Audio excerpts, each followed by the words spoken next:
Guys, welcome back to another lick of the week. This week it's all about Allan Holdsworth once again. We ended the year with Allan and we're gonna start the year with Allan.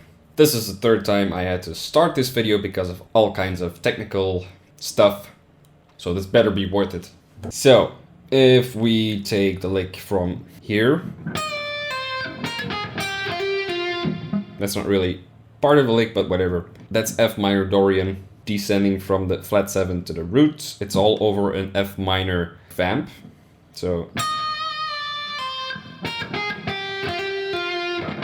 D13 Dorian, you get it.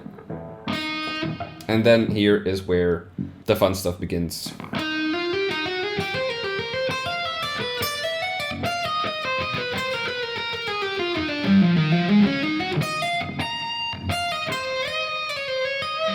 So, you could say E flat major, E flat minor pentatonic, C minor pentatonic, C major, D major, even D major pentatonic,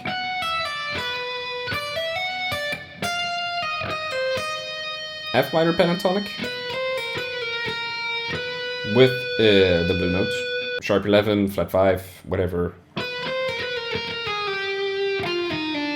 F Dorian. F minor pentatonic. E flat minor pentatonic. F minor pentatonic, E flat sus2. I would go for F minor pentatonic. But I would not suggest you view it that way.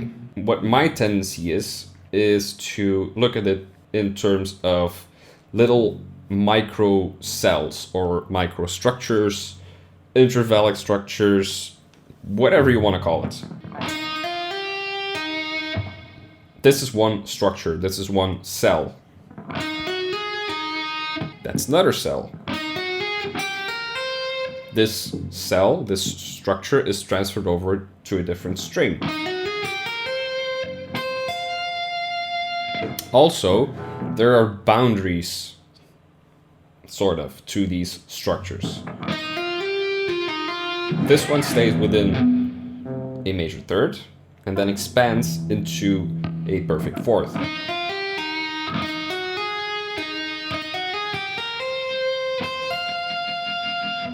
And things can move in between the boundaries as well. And now we have shifted into a new position, so this is all an 8th position.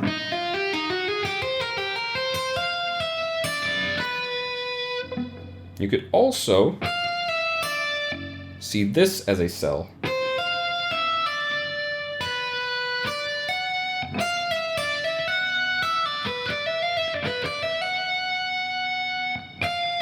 So now we're in 10th position. And now we're in 11th position. Back into F minor. So this first cell is 2 major seconds. This one is a minor third and a perfect fourth, or a minor third and a major second.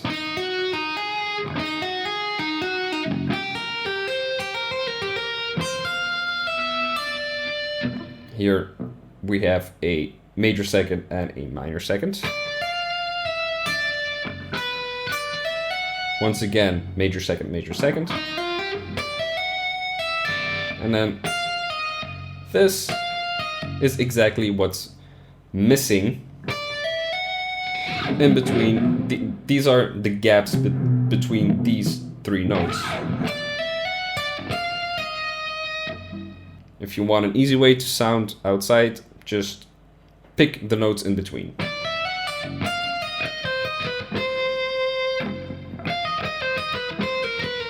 And now here is the new boundaries. Again, perfect fourth, or the shape of a perfect fourth. Here, in this case, from the first string to the second string, that would become an alternate fingering for the same note. But between the second and the third string, that's a semitone. And the lowest note is on the second string and the highest note is on the third string, which is a particular thing in Allan's fingerings and lines. That's sort of an enabler to create these weird sounding lines, because if you play this, it sounds like this. Because this B is located between the C and B flat. But because your fingers will have a certain tendency to move,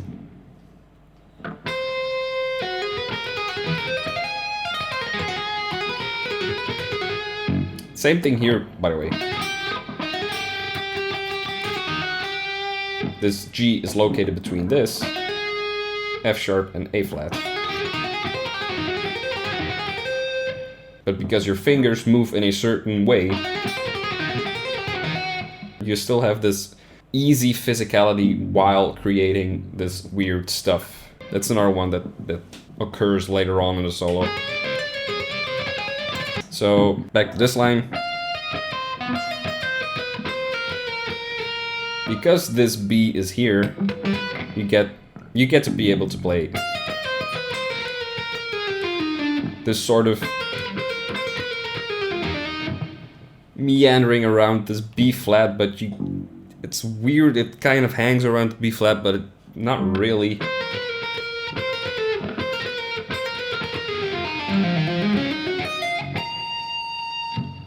Just be aware of those things. If you go through the Holdsworth transcriptions, this type of stuff is quintessential Holdsworth playing. I don't know if that's the right word, but I think you get what I mean. And then once again, you could see this as a cell. It's also just part of the scale.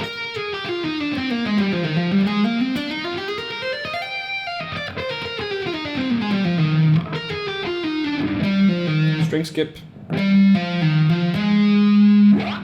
Another pentatonic cell. Transferred over to another string, creating this E flat minor pentatonic. So flat 7, root, flat third, if you think an E flat. This would be the exact copy of the structure, but he extends over into the B flat instead of the A flat.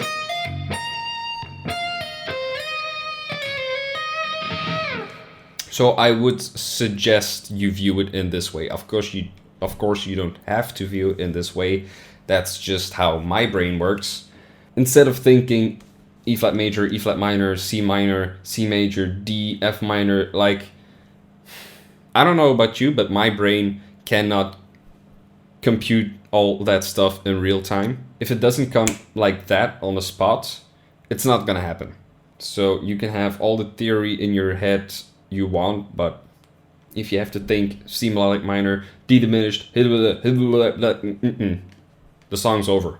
These structures are a very visual thing, but that's what makes it so easy to shift around.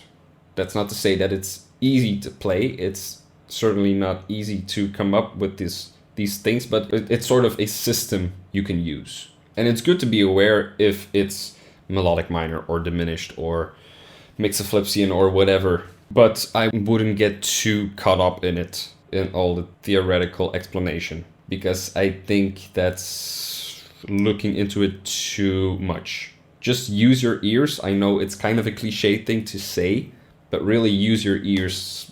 See how these things sound, what you can come up with. That's what I used in the solo over the happy ending.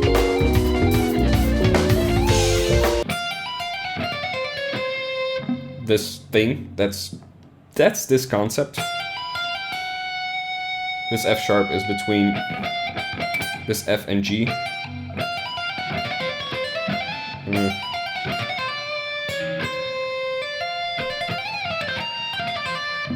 Something like that. But that's what I got from transcribing all this Holdsworth thing, and it's a sound I like. It's a thing that I was looking for when trying to come up with a solo, and so it helped to have gone through all this stuff and to devise my own theory around it, or my own system concepts.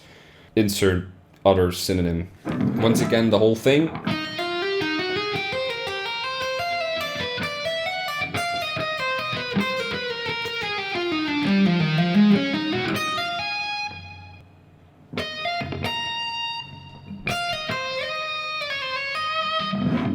I hope this was helpful. I hope this was clear. If you have any comments or any questions or whatever, just post it in the comments below and I will get back to you. Have a nice weekend and see you guys next time.